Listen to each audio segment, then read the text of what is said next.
कभी कभी जिंदगी हमें ऐसे मोड़ पर लाकर खड़ा कर देती है जहां हमारा ईमान, सब्र और भरोसा तीनों का इम्तिहान एक साथ लिया जाता है। और अगर उस वक्त हमने अमानत को अमानत समझा तो वहीं से हमारी तकदीर बदलती है। रात के सन्नाटे में जब शहर की रोशनियां बुझ जाती, तब उस तंग गली के आखिरी छोर पर एक पुराना मिट्टी से लिपा हुआ झोंपड़ा था, जिसमें रहता था गुलाम हुसैन, तकरीबन 35 साल का एक सीधा सादा मजदूर। सर पर हमेशा टोपी, लिबास में सादा कुर्ता पायजामा और आंखों में अजीब सी शराफत। वो हर रोज सुबह की नमाज के बाद बाजार की तरफ निकलता और शाम को 2 वक्त की रोटी कमाकर लौटता। हालात ऐसे थे कि चूल्हा कई बार सिर्फ हवा से ही गर्म हो पाता। गुलाम का कोई नहीं था इस दुनिया में। माँ बाप बहुत पहले ही इस फानी दुनिया से रुखसत कर चुके थे। वो अकेला था, मगर दिल बहुत बड़ा था। मोहल्ले के लोग कहते, ये शख्स अगर बादशाह भी बन गया तो भी अपनी सादगी ना छोड़े।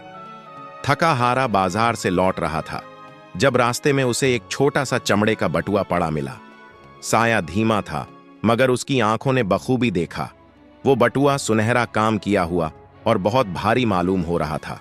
उसने इधर उधर देखा, न कोई साया न कोई सिसकी। उसने वो बटुआ उठाया और सीधा अपने घर ले आया।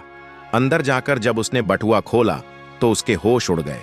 उसमें नकदी थी, बहुत सारा सोना था और एक तह किया हुआ खत। खत में लिखा था, ये मेरी पूरी जिंदगी की जमा पूंजी है, मेरी बीमार बेटी की शादी के लिए। अगर ये अमानत किसी शरीफ इंसान के हाथ लगी हो तो मेरी मोहब्बत का वास्ता इसे लौटा देना। मैं हर रात शहर की बड़ी मस्जिद के बाहर बैठता हूं, शायद मेरी अमानत लौट आए। गुलाम की आंखें भर आईं, दिल में जंग शुरू हो गई। एक तरफ मुफलिसी, दूसरी तरफ ईमान। उसने वुजू किया, 2 रकत नफल नमाज अदा की और सजदे में गिर पड़ा। या रब, तू जानता है मेरे हालात, मगर मैं इस अमानत में खयानत नहीं करूंगा। तू मेरी मदद फरमा। उस रात गुलाम को नींद नहीं आई।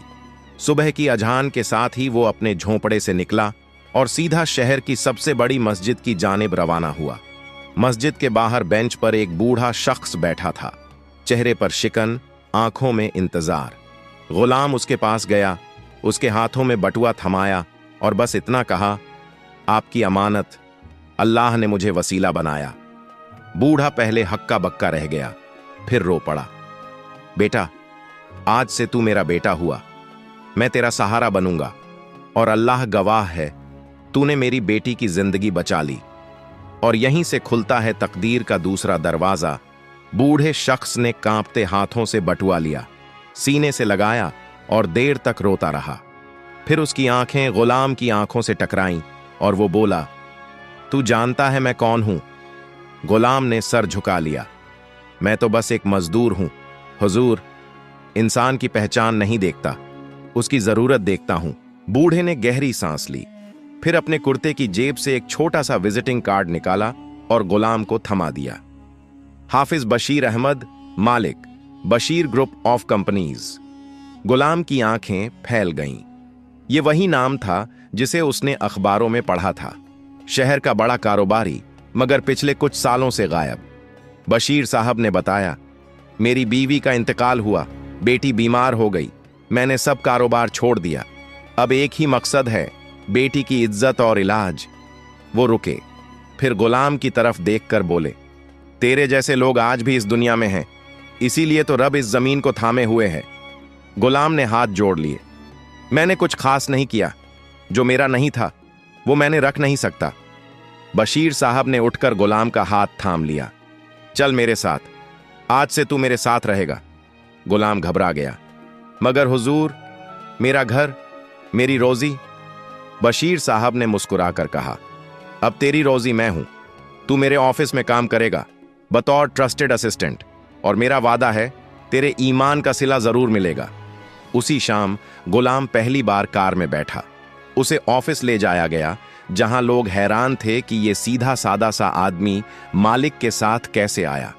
वहां एक अफसर ने बशीर साहब से कहा, सर, इस आदमी का कोई रिकॉर्ड नहीं, हम कैसे? बशीर साहब ने टोक दिया, इसका रिकॉर्ड अल्लाह के पास है और मेरे लिए इतना ही काफी है कि इसने मेरी अमानत लौटाई है। गुलाम को एक छोटा सा कमरा ऑफिस के पीछे दे दिया गया रहने के लिए और एक साफ सुथरी डेस्क काम करने के लिए।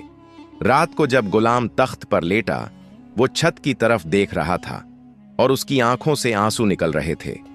ऐ मालिक, तू कितना बड़ा है।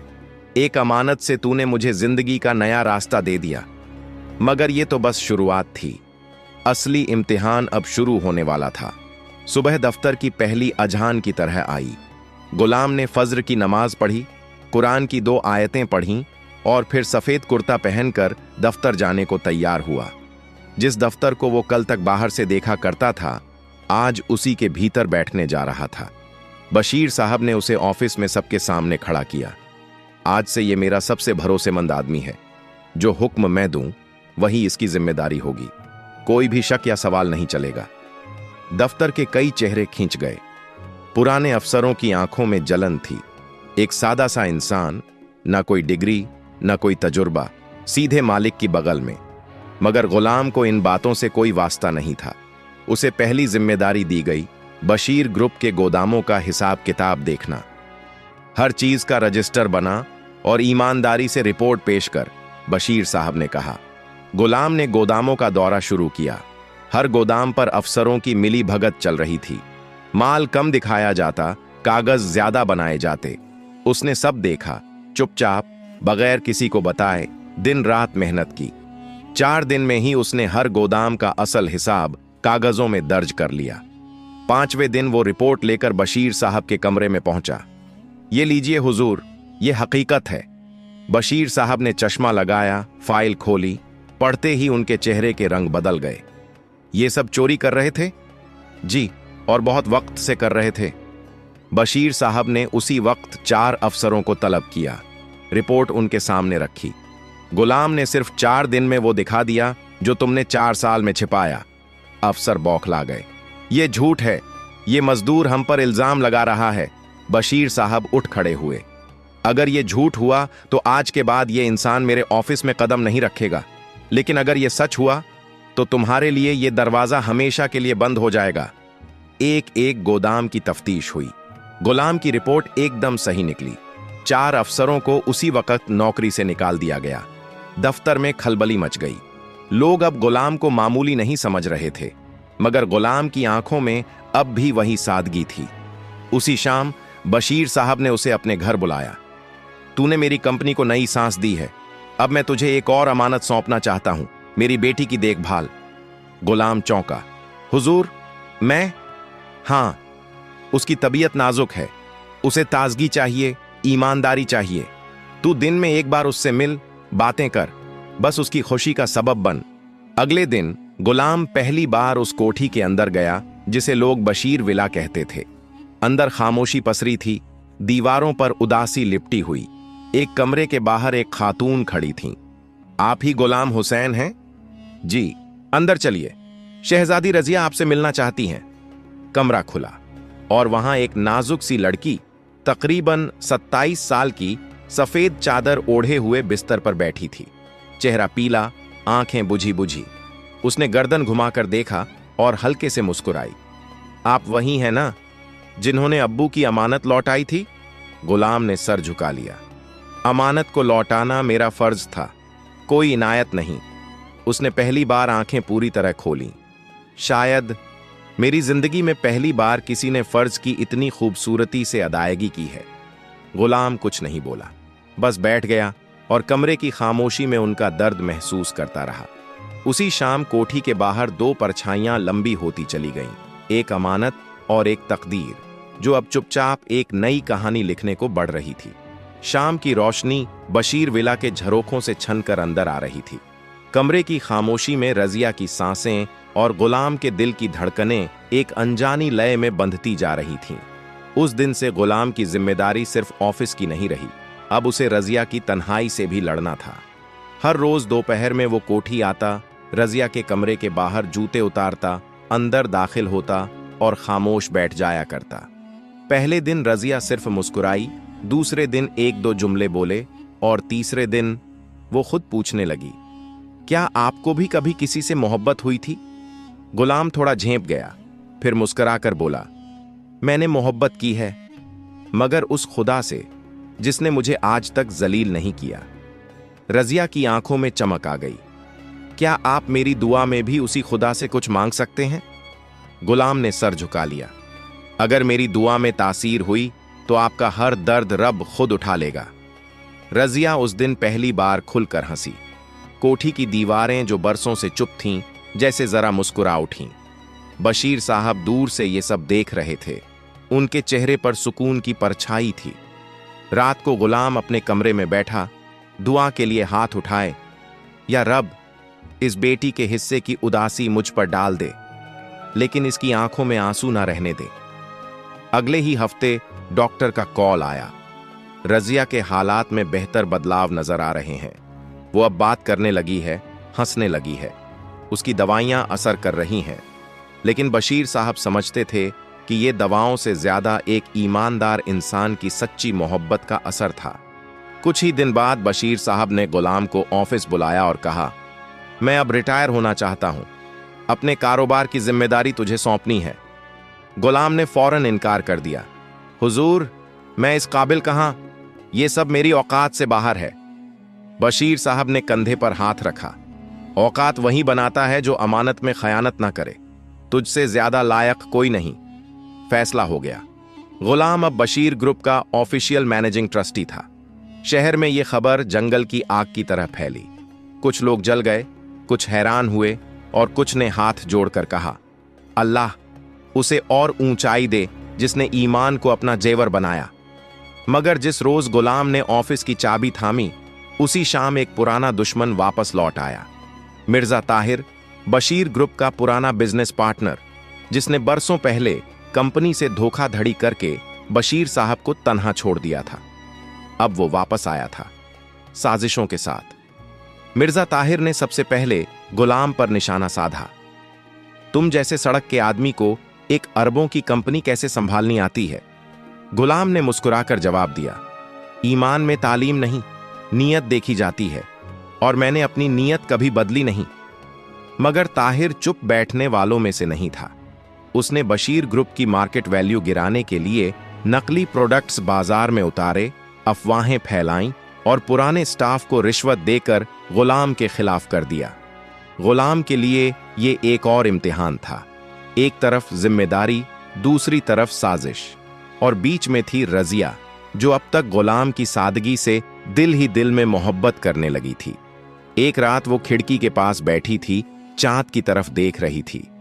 कभी कभी लगता है ये दुनिया सिर्फ उन्हीं के लिए है जो छल करते हैं, और जो सच्चे हैं वो हमेशा इम्तिहान देते रहते हैं। पीछे से आवाज आई, इम्तिहान ही तो वो चीज है जो इंसान को रूहानी बना देती है। रजिया मुड़ी। गुलाम खड़ा था। वो कुछ कहना चाहती थी मगर चुप रही। उसकी आंखों से एक आंसू निकला और गुलाम ने पहली बार उसकी आंखों में सीधा देखा। वहां कोई बीमारी नहीं थी, सिर्फ मोहब्बत थी और भरोसा। गुलाम हुसैन अब कंपनी का ट्रस्टी था, मगर दिल अब भी उसी जमीन से जुड़ा था जहां वो मिट्टी उठाकर रोजी कमाया करता था। ऊंची कुर्सी पर बैठकर भी उसका लहजा वही था, नर्म, सीधा और सच्चा। मगर शहर के कारोबार में सादगी को कमजोरी समझा जाता है। मिर्जा ताहिर, जो बशीर ग्रुप से कभी धोखा करके निकाला गया था, अब और ज्यादा चालाक, औरत की तरह महीन चालें चलने वाला बन चुका था। ताहिर ने सबसे पहले कंपनी के स्टॉक मार्केट में अफवाह फैलानी शुरू की। बशीर ग्रुप अब किसी अनपढ़ मजदूर के हवाले है, कंपनी डूबने वाली है। मीडिया में पैसे देकर खबरें चलवाई गईं, पुराने क्लाइंट्स को तोड़ा गया और कुछ बड़ी डील्स अचानक टूट गईं। गुलाम को लगा जैसे वक्त की जमीन खिसक रही हो। एक शाम बशीर साहब की तबीयत ज्यादा बिगड़ गई। डॉक्टर ने कहा, उन्हें अब हर तरह की टेंशन से दूर रखना होगा, वरना दिल जवाब दे सकता है। गुलाम ने सब कुछ अकेले संभालने की ठानी। वो रात दिन काम में लग गया। मीटिंग्स, हिसाब, रिपोर्टिंग और स्टाफ की ट्रेनिंग सब खुद करता। मगर कंपनी की हालत रोज बिगड़ रही थी। इसी दौरान एक दिन दफ्तर में उसके केबिन के बाहर हो हल्ला हुआ। अंदर घुसते ही 3 अफसर आए और एक फाइल मेज पर फेंक दी। ये देखिए, आपको कमेटी की तरफ से नोटिस भेजा गया है। आपकी गैर पेशेवराना गतिविधियों की जांच होगी। गुलाम ने वो फाइल खोली। उसमें ताहिर के दस्तखत थे। और नीचे लिखे थे कुछ पुराने कर्मचारियों के आरोप। गुलाम कंपनी के फंड्स को निजी इस्तेमाल में लाता है, काम की समझ नहीं, कंपनी डूब रही है। गुलाम ने सिर्फ एक जवाब दिया, सच देर से सामने आता है, मगर जब आता है तो बहुत तेज आता है। उसी रात वो कोठी पहुंचा। रजिया खिड़की के पास बैठी थी, चेहरे पर शांति मगर आंखों में हल्की बेचैनी। काफी थके हुए लग रहे हैं, उसने कहा। गुलाम ने बैठते हुए जवाब दिया, थकान जिस्म की नहीं है, ये तो अमानत बचाने की लड़ाई की थकान है। रजिया ने धीमे स्वर में कहा, क्या मैं पूछ सकती हूं कि आपके अंदर ये हिम्मत कहां से आती है? गुलाम की नजरें चांद पर टिक गईं। जब मैंने वो बटुआ जमीन से उठाया था तब अल्लाह ने मेरी तकदीर मेरे हाथ में दी थी। अब जब तक सांस चलेगी उस तकदीर को गिरने नहीं दूंगा। अगली सुबह गुलाम ने सबसे पहले एक इश्तेहार छपवाया। बशीर ग्रुप अपने सभी कारोबार और रिकॉर्ड्स को जनता के सामने खुले तौर पर पेश करने को तैयार है, जो चाहे आकर देख ले। बड़ी प्रेस कॉन्फ्रेंस बुलाई गई। स्टाफ, क्लाइंट्स, मीडिया सबको बुलाया गया। मंच पर गुलाम अकेला खड़ा था। उसके पास न ऊंचे दर्जे की तालीम थी न चिकने लफ्ज, मगर जो था वो आंखों की सच्चाई थी और जुबान की हिम्मत। मैं गुलाम हुसैन, एक मजदूर मगर अमानतदार, आप सबके सामने अपना हर हिसाब रखने आया हूं। जो सवाल पूछना है पूछिए, लेकिन याद रखिए मेरी जवाबदेही सबसे पहले अल्लाह के सामने है। मीडिया के कैमरे घूम रहे थे। एक के बाद एक सवाल आए और गुलाम ने हर सवाल का जवाब कागजों के साथ दिया। पुरानी रिपोर्ट्स, बैंक स्टेटमेंट्स, ट्रांजैक्शंस सब सामने रखे। तभी एक पत्रकार खड़ा हुआ। अगर आप इतने सच्चे हैं तो फिर मिर्जा ताहिर जैसा अनुभवी आदमी आपके खिलाफ क्यों है? गुलाम मुस्कुराया। जो आदमी बशीर साहब से बेवफाई कर चुका वो मुझसे क्या वफा करेगा? और जो इंसान एक बार धोखा दे वो हर बार धोखा देगा, यही उसका तजुर्बा है। तालियां बज उठीं। भीड़ में से आवाजें आईं, गुलाम साहब हमारे हीरो हैं।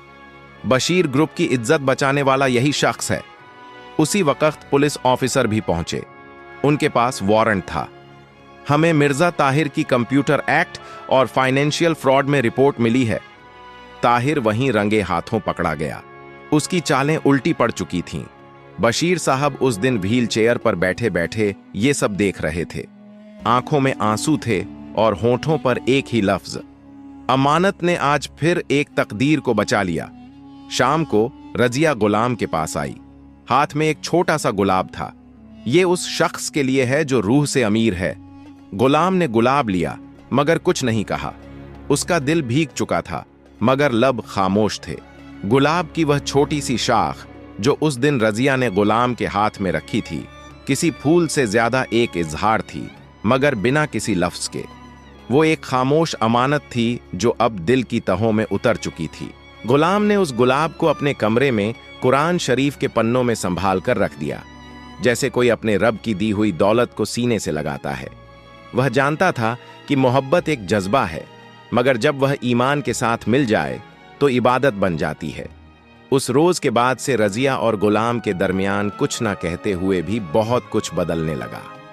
अब दोनों के दरमियान जो खामोशी थी वो बोझ नहीं, सुकून थी। इधर कंपनी फिर से संभल चुकी थी। मार्केट में बशीर ग्रुप का नाम वापस ऊंचाई पर आने लगा। मीडिया में गुलाम को अमानत का रखवाला कहा जाने लगा। लेकिन गुलाम अभी भी वहीं था, सादा, खामोश, नमाज का पाबंद और जिम्मेदार। फिर एक रोज बशीर साहब ने उसे अपने कमरे में बुलाया। गुलाम बेटा, मेरी बेटी अब तंदुरुस्त है और मैं अब बेफिक्र हूं। मैं चाहता हूं कि तू मेरी इस आखिरी अमानत को भी संभाल ले। गुलाम का दिल एक पल को थम सा गया। हुजूर मगर बशीर साहब ने उसका हाथ थाम लिया। मैंने पूरी जिंदगी कारोबारियों से धोखा खाया, लेकिन एक मजदूर से ईमानदारी पाई। मैं चाहता हूं कि रजिया का हाथ उस हाथ में जाए जो खुदा से डरता है और मोहब्बत को इज्जत समझता है। गुलाम खामोश रहा। उसने न इनकार किया न इकरार, लेकिन उसके आंखों में कुछ ऐसा था जो बशीर साहब को सुकून दे गया। रात को गुलाम ने सजदे में सिर रख दिया, या रब, अगर ये रिश्ता मेरी तकदीर में है तो उसे अमानत की तरह निभाने की तौफीक अता फरमा। इधर रजिया भी परेशान थी। दिल में मोहब्बत थी मगर लफ्जों में लाज। उसने अपनी नौकरानी नसीबा से कहा, अगर किसी दिन अब्बू मुझसे ऐसा सवाल करें तो क्या मैं सर झुका लूं? नसीबा मुस्कुराई बीबी। अल्लाह जब किसी को किसी की किस्मत बनाता है तो वो सब रास्ते अपने आप खोल देता है। अगली सुबह पूरे घर में एक अलग सी रौनक थी। बशीर साहब ने सभी करीबियों को बुला लिया था। मेहमान, मौलवी साहब, हल्की सी सजावट, हर कोना गवाह बन रहा था किसी बड़े फैसले का। गुलाम अब भी अनजान था। जब सब लोग जमा हो चुके, बशीर साहब ने सबके सामने ऐलान किया, मैं अपनी इकलौती बेटी रजिया की शादी उस शख्स से करना चाहता हूं जिसने मेरी जान, मेरी इज्जत और मेरी अमानत की हर वक्त हिफाजत की। गुलाम हुसैन। भीड़ में एक पल को सन्नाटा छा गया। फिर सबकी निगाहें गुलाम पर पड़ी। गुलाम उठ खड़ा हुआ। उसकी आंखें भर आईं। हुजूर, ये रिश्ता मेरे लिए मोहब्बत नहीं, एक अमानत है और मैं उसे निभाने का वादा करता हूं जब तक मेरी रूह जिस्म में है। रजिया ने खिड़की से सुना और उसकी आंखों में वो सुकून था जो शायद हर लड़की को तब मिलता है जब उसे वो हमसफर मिल जाए जो मोहब्बत से ज्यादा उसे इज्जत देता है। निकाह की तारीख तय हुई। मौलवी साहब से लेकर मोहल्ले के सब लोग खुश थे। एक मजदूर की मोहब्बत अब रूहानी इबादत बन चुकी थी। मगर तकदीर का इनकलाब यहीं नहीं थमा। इसी दौरान बशीर साहब की एक पुरानी फाइल सामने आई जिसमें एक जमीन का मामला दर्ज था जो आज के वक्त में करोड़ों की हो चुकी थी। मगर वो जमीन किसी और नाम पर चली गई थी और उसमें भी ताहिर की पुरानी साजिशें शामिल थीं। अब सवाल ये था, क्या गुलाम उस जमीन को भी वापस ला पाएगा? क्या अमानत की ये आखिरी कसौटी उसे फिर से इम्तिहान में डालेगी?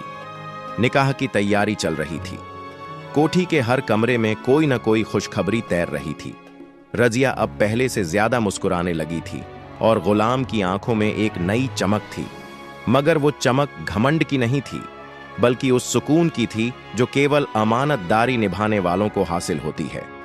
इसी दौरान एक पुराना मुंशी जो सालों से कंपनी से अलग हो चुका था, अचानक बशीर विला आ पहुंचा। हाथ में फटी हुई फाइल और माथे पर अफसोस की लकीरें। हुजूर, उसने कांपती आवाज में कहा, मेरे पास एक जरूरी दस्तावेज है। ये जमीन जो बशीर ग्रुप की थी, उसे मिर्जा ताहिर ने फर्जी दस्तखतों से अपने नाम करवा लिया था, बहुत साल पहले। बशीर साहब का चेहरा उतर गया। ये वही जमीन है ना जहां मैं स्कूल बनवाना चाहता था? मुंशी ने सिर झुका लिया। गुलाम ने फाइल खोली। उसमें जमीन का नक्शा, दस्तखतों के नकली नमूने और गवाहों के नाम मौजूद थे। इस जमीन की कीमत अब 30 करोड़ से ज्यादा है, मुंशी बोला, और ताहिर उस पर शॉपिंग कॉम्प्लेक्स बना रहा है।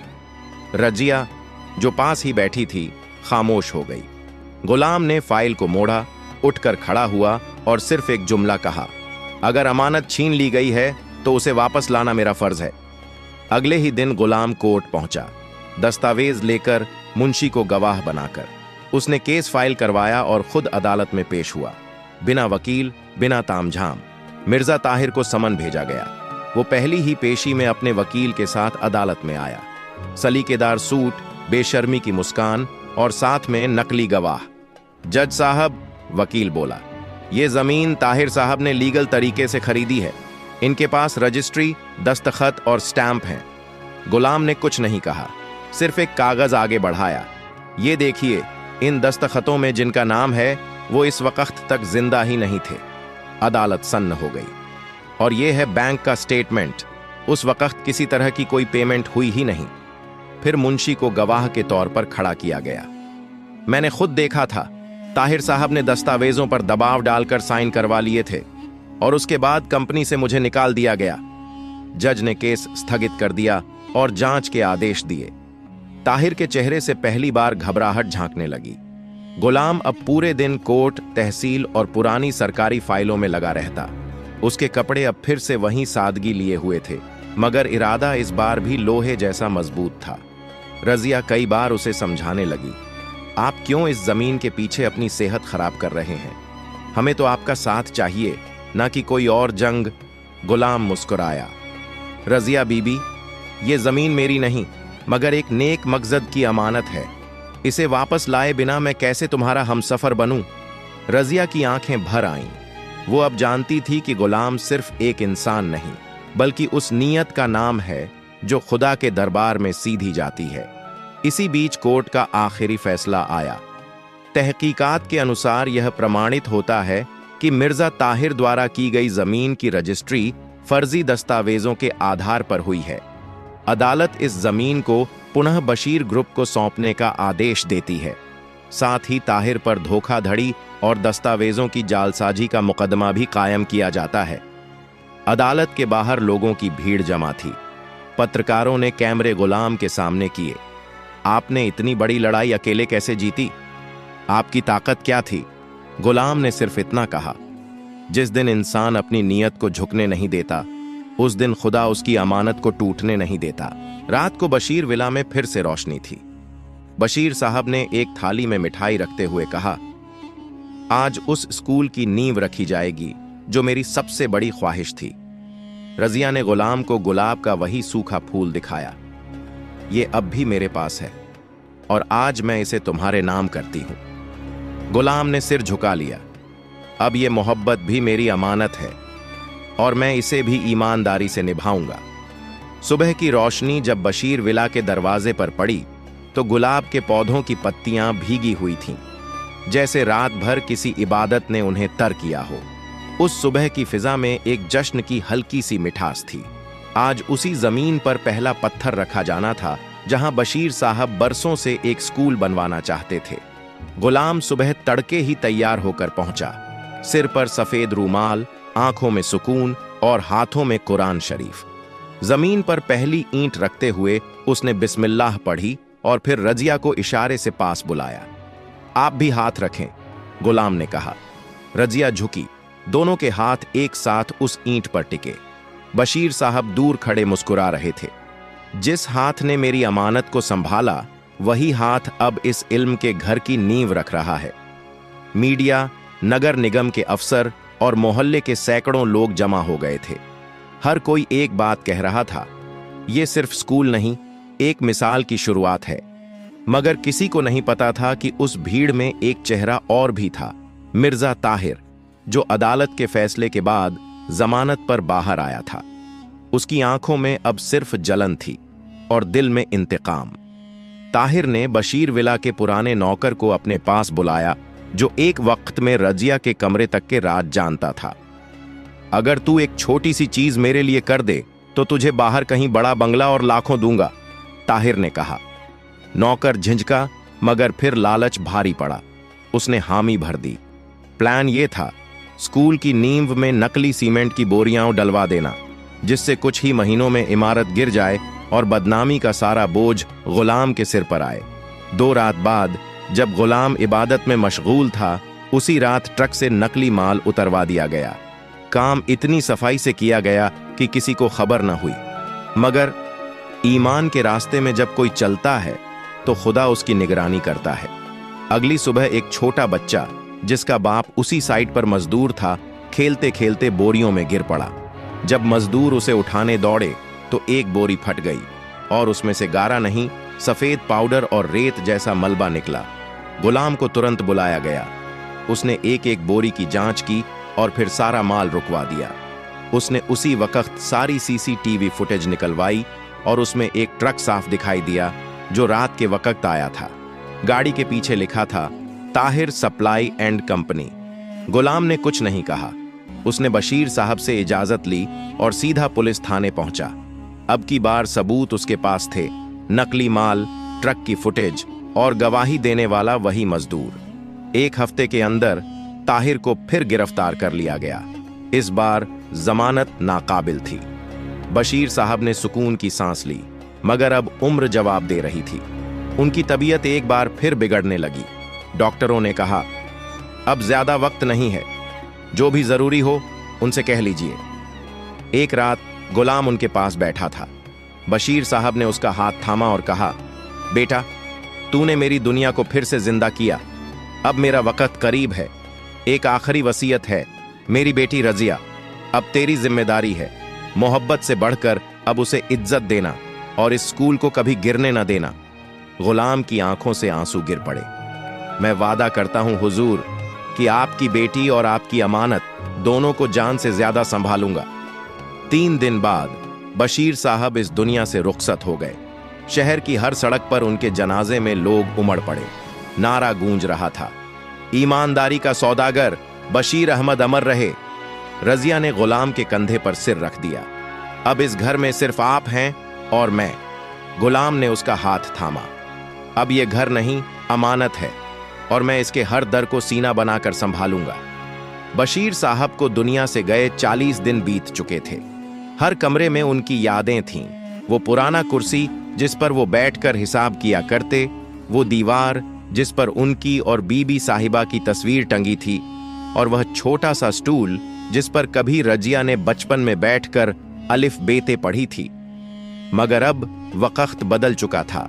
गुलाम अब बशीर ग्रुप का कानूनी और जिम्मेदार वारिस था, लेकिन उसके चेहरे पर आज भी वही पुराना तेज था जिसमें न ताकत की अकड़ थी, न दौलत का घमंड। रजिया अब अकेली नहीं थी, उसके साथ एक हमसफर था जो उसके दुख सुख की तर्जुमानी करता था।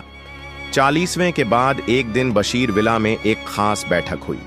बुजुर्ग, रिश्तेदार, मौलवी साहब और मोहल्ले के कुछ खास लोग जमा थे। माहौल गंभीर था, मगर दिलों में सुकून था। गुलाम ने सबके सामने हाथ जोड़े। हुजूरो, आज इस घर के बुजुर्ग चले गए, मगर उनके बनाए उसूल जिंदा हैं। मेरी और रजिया बीबी की निकाह की तारीख तय हो चुकी है। हम चाहते हैं कि निकाह उसी जमीन पर हो जहां इल्म की इमारत बन रही है, ताकि हमारी जिंदगी की बुनियाद भी उसी अमानत पर हो। सबने एक साथ दुआ की। मौलवी साहब ने कहा, निकाह जब नीयत और अमानत की मिट्टी में बोया जाता है तो उसमें मोहब्बत नहीं, इबादत उगती है। निकाह की तैयारी शुरू हो गई। सादगी में ढकी हुई कोठी अब धीरे धीरे नई रोशनी से भरने लगी थी। कोई नई सजावट नहीं, कोई दिखावा नहीं, सिर्फ पुराने संदल की खुशबू, खादी की चादरें और दीवारों पर कुरानी आयतें। निकाह के दिन सुबह की अजान के साथ ही हल्की बारिश शुरू हो गई, जैसे आसमान से रहमत बरस रही हो। वो जमीन जो कभी धोखेबाजी से छीनी गई थी, आज गुलाबों से सजी थी। एक छोटा सा मंच बना था उसी नींव के पास जहां पहली ईंट रखी गई थी। गुलाम ने सफेद कुर्ता पायजामा और सिर पर जालीदार टोपी पहनी थी। चेहरे पर रोशनी थी और आंखों में वो मोहब्बत जो हर लफ्ज से पहले सुकून देती थी। रजिया सिंपल गुलाबी लिबास में, चेहरे पर हल्की सी झुकी नजर और होंठों पर खामोश मुस्कान लिए हुई आई। उसे देखकर किसी ने कहा, ऐसी दुल्हनें सिर्फ दुआओं से मिलती हैं। मौलवी साहब ने निकाह पढ़वाया। गुलाम हुसैन, क्या आपको रजिया बशीर को मेहर 500 रुपये नकद अपने निकाह में कबूल है? गुलाम की आवाज गूंजी, कबूल है 3 बार। रजिया बशीर, क्या आपको गुलाम हुसैन को अपने निकाह में मेहर 500 रुपये नकद कबूल है? रजिया ने हल्के से कहा, कबूल है 3 बार।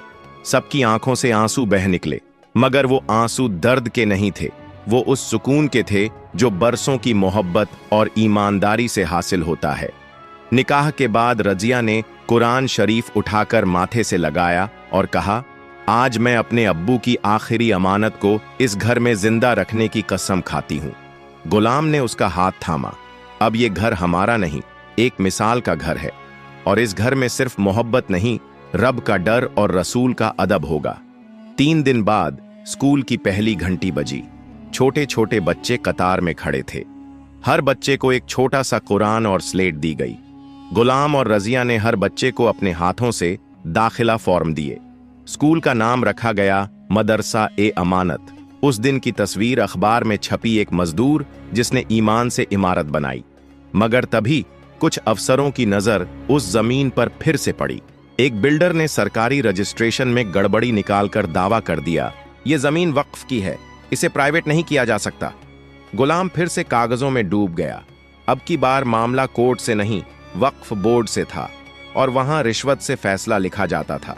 मगर गुलाम जानता था, जहां अमानत हो वहां रब खुद गवाही देता है। रजिया ने उस रात कहा, आपने आज तक हर इम्तिहान जीता है, अब ये आखिरी लड़ाई है। गुलाम ने सर झुकाकर जवाब दिया, जब तक इस मिट्टी में मेरी सांस है, ये इमारत और ये मोहब्बत दोनों नहीं गिरेंगी। मदरसा ए अमानत की पहली घंटी को सिर्फ बच्चों ने नहीं सुना था। शहर की सियासत, वक्फ बोर्ड के अफसर और बिल्डिंग माफिया भी चौकन्ने हो चुके थे। जिस जमीन पर कभी दुकानें और शोरूम्स बनने वाले थे, वहां अब हाफिज और आलिम निकलने लगे थे। यही बात चुभ रही थी उन लोगों को जिनका ईमान सिक्कों में बंद था। इसी बीच वक्फ बोर्ड से एक नोटिस आया। यह जमीन वक्फ ट्रस्ट की पुरानी जमीन है। इस पर बनाई गई किसी भी निजी संस्था को सरकारी स्वीकृति के बिना जमीन का इस्तेमाल करने का अधिकार नहीं। गुलाम ने जैसे ही नोटिस पढ़ा, आंखें बंद कीं और गहरी सांस ली। या रब, अब तक तूने हर कसौटी में मेरा हाथ थामा है, ये शायद आखिरी इम्तिहान है। रजिया ने वहीं पुरानी तसल्ली दी। आप झुकिएगा नहीं, ये जमीन सिर्फ आपके नाम पर नहीं, आपकी नीयत पर रजिस्टर है। गुलाम उसी दिन वक्फ बोर्ड के दफ्तर पहुंचा। सफेद कुर्ता, हाथ में दस्तावेजों की फाइल और चेहरे पर वही पुराना सुकून। बोर्ड के अध्यक्ष हाजी उस्मान कुर्सी पर टेढ़े होकर बैठा था। पीछे मसनद पर एक बड़ी तस्वीर सेवा, समाज और शरीयत लिखी थी, मगर व्यवहार इसके उलट। उस्मान ने फाइल देखते ही कहा, गुलाम हुसैन, आप नेक इंसान हो, मगर कायदे और नज्म से ऊपर कोई नहीं। आप ये मदरसा हटाइए और इस जमीन को हमारे हवाले कर दीजिए। हम आपको दूसरी जगह जमीन दिलवा देंगे। गुलाम ने बड़ी अदब से जवाब दिया, हुजूर, अमानत की जगह बदली नहीं जाती। जैसे मां की कब्र को कोई नहीं खोदता, वैसे ही इल्म की नींव भी एक ही बार रखी जाती है। उस्मान ने मुस्कुराकर चाय की प्याली उठाई। आपके जवाब में सच्चाई है, मगर हमारे पास कानून है। गुलाम ने उसी शांति से कहा, मेरे पास रब है। बात अब कोर्ट से ऊपर जा चुकी थी। अब यह मामला शहर के वक्फ ट्रस्ट और सिविल सोसाइटी के दरमियान एक बड़ा मुद्दा बन गया। मीडिया में दो राय चल पड़ी। एक पक्ष बोला, नियम तो नियम है, चाहे कोई भी हो, जमीन लौटानी होगी। दूसरा पक्ष बोला, जब नीयत साफ हो और मकसद इल्म की रोशनी हो, तो खुदा उस जगह को मुअज्जज बना देता है। इसी बीच गुलाम ने एक और फैसला किया। एक जलसा बुलाया। सभी धर्मों, वर्गों, पत्रकारों और बच्चों के मां बाप को बुलाया गया। मंच पर गुलाम अकेला खड़ा हुआ, न नेता, न मौलवी, न कोई वकील। माइक उठाकर उसने कहा, मैं कोई आलिम नहीं हूं, न ही कोई बड़ा आदमी। मैं तो बस वो मजदूर हूं जिसने एक अमानत जमीन से उठाई थी और अब उसकी हिफाजत कर रहा हूं। अगर ये जमीन हक में नहीं है तो मुझसे ले लीजिए, मगर याद रखिए, जब इस मदरसे की पहली ईंट रखी गई थी तब अल्लाह का नाम लिया गया था। उसे कौन हटाएगा? भीड़ में सन्नाटा था। तभी एक बूढ़ी औरत उठी, मेरा पोता पहली बार स्कूल गया है। गुलाम साहब, अगर ये मदरसा गिरा तो हम सबकी उम्मीदें भी गिर जाएंगी। एक रिक्शे वाला बोला, पहले बच्चे फुटपाथ पर खेलते थे, अब कुरान पढ़ते हैं। जमीन तो उसी के हक में जानी चाहिए जो उसे आबाद कर रहा हो। जलसे के वीडियो वायरल हो गए। पब्लिक प्रेशर इतना बढ़ा कि वक्फ बोर्ड को बैठक बुलानी पड़ी। अंदर तमाम अफसर बहस में उलझे थे, मगर बहस के बीच एक अफसर चुप बैठा रहा, फिर उठकर खड़ा हुआ। मैं वही अफसर हूं जिसने पहले जमीन के दस्तावेज पास किए थे। मुझे मालूम है कि यह जमीन बशीर अहमद ने खुद ट्रस्ट से खरीद कर कंपनी को दी थी। ये लीजिए असली दस्तावेज। पूरा बोर्ड हक्का बक्का रह गया। अध्यक्ष उस्मान ने पन्ने पलटे और गहरी सांस लेकर कहा, तो ये जमीन वक्फ की नहीं, कंपनी की संपत्ति रही है, और अब जब गुलाम उसका ट्रस्टी है तो इसे लेकर हमारा कोई दावा नहीं बनता। अगले दिन पूरे शहर में इश्तिहार छपा, मदरसा ए अमानत को वैध स्वीकृति प्राप्त है, इसे कोई नहीं रोक सकता। रजिया ने गुलाम को वो इश्तिहार थमाया। अब आपका हर जवाब अल्लाह ने खुद दे दिया। गुलाम ने वह कागज सीने से लगा लिया और बस इतना कहा, अब मेरी मोहब्बत भी महफूज है और मेरी अमानत भी।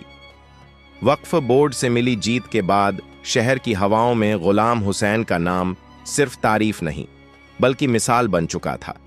अब वो शख्स लोगों के लिए सिर्फ एक ट्रस्टी नहीं रहा, वो एक सोच, एक रास्ता, एक अमानतदार दिल बन गया था, जिसकी सादगी ने सियासत से लेकर समाज तक को झुका दिया था। मदरसा ए अमानत की दीवारों पर अब रंग बिरंगे अक्षर लिखे थे। बच्चे सुबह ताजगी भरी हवा में कुरान की आयतें पढ़ते, फिर दोपहर में किताबों के पन्नों से दुनिया को समझते। हर कोना किसी दुआ की तरह महकता था। उस सुबह जब गुलाम नमाज से उठकर आंगन में आया तो देखा 5 साल का एक बच्चा अपने नंगे पांव लेकर मदरसे की ओर दौड़ रहा था। हाथ में बस्ता था और मुंह में प्यारी सी तिलावत। गुलाम मुस्कुरा उठा, अल्लाह तेरा करम है, ये जमीन अब चलने नहीं, दौड़ने लगी है। रजिया अब उसकी हमसफर ही नहीं, उसकी हमनवा भी बन चुकी थी। हर सुबह वह मदरसे के रजिस्टर देखती, लड़कियों की कक्षाओं में बैठती और बच्चियों को कढ़ाई, सिलाई, अदब और हया सिखाती। शहर की लड़कियां अब मदरसा ए अमानत में दाखिला लेने के लिए बाहर लाइन में खड़ी होतीं। वहां सिर्फ तालीम नहीं मिलती थी, वहां इज्जत दी जाती थी। और ये बदलाव गुलाम और रजिया की मेहनत का असर था। इसी दौरान एक चिट्ठी आई लखनऊ के एक बड़े ट्रस्ट की ओर से। उसमें लिखा था, हम आपके काम से मुतासिर हैं। मदरसा ए अमानत को पूरे प्रदेश में आदर्श मदरसे के तौर पर चुना गया है। हम चाहते हैं कि आप हमारे प्रांतीय शिक्षा बोर्ड में बतौर मार्गदर्शक शामिल हों। गुलाम ने चिट्ठी को देखा, फिर नीचे सर झुकाया। मैं अब भी वही मजदूर हूं जो अमानत उठाकर ईमान से जीता है, मगर अगर मेरी सादगी किसी और को रास्ता दिखा सके तो ये भी मेरे रब का करम है। फिर एक शाम, जब आसमान हल्का नीला था और हवाओं में मिट्टी की महक थी, गुलाम पुराने गोदाम के कोने में बैठा था। वही गोदाम जहां कभी उसने पहली रिपोर्ट बनाई थी। अचानक उसके सामने एक बूढ़ा आदमी आया, सर झुका हुआ, लाठी पर झुका कंधा। गुलाम हुसैन साहब? जी, मैं वही आदमी हूं जिसने मिर्जा ताहिर के कहने पर आपके खिलाफ झूठा बयान दिया था। जब मेरी बीवी बीमार थी और मुझे पैसे की जरूरत थी, मैंने गलती की। गुलाम चुप रहा, सिर्फ सुनता रहा। अब मेरी बीवी नहीं रही और मैं आपके मदरसे में बच्चों को वुजू सिखाना चाहता हूं। मेरी तौबा कबूल कीजिए। गुलाम उठकर उसके पास आया। जिस रब ने मुझे माफ किया, मैं तुझसे कैसे इनकार करूं। आज से तू हमारे बच्चों का उसूल सिखाएगा, सफाई से लेकर सजदा तक। उस रात रजिया ने गुलाम से पूछा, आप कभी थकते नहीं? गुलाम ने धीमे से जवाब दिया, जब रूह को रब से रिश्ता हो तो जिस्म की थकान भी इबादत बन जाती है। फिर एक रोज स्कूल की एक लड़की, 10 साल की मलीहा, एक कविता सुनाने स्टेज पर आई। जिसने अपना घर नहीं बनाया मगर 100 बच्चों को छत दी, जो खुद मिट्टी में पला और सबको इल्म की रोशनी दी, वो कोई अफसर नहीं, वो गुलाम हुसैन है जो सिर्फ अल्लाह का वफादार बंदा है। पूरा मदरसा तालियों से गूंज उठा। उस शाम गुलाम और रजिया अपने आंगन में बैठे थे। आंगन में गुलाब खिले हुए थे। रजिया ने गुलाम से कहा, अब कुछ तो मांगो जो तुमने नहीं पाया हो। गुलाम ने आसमान की तरफ देखा और बोला, जो मांगा था एक अमानत, रब ने लौटा दी। जो न मांगा एक मोहब्बत, वो तुम बनकर आई। अब सिर्फ एक ही दुआ है, जब मेरी रूह उठे तो उसी जमीन से उठे जहां आज बच्चे अलिफ बेते पढ़ते हैं। और उसी रात आसमान से जैसे एक नूर बरसा।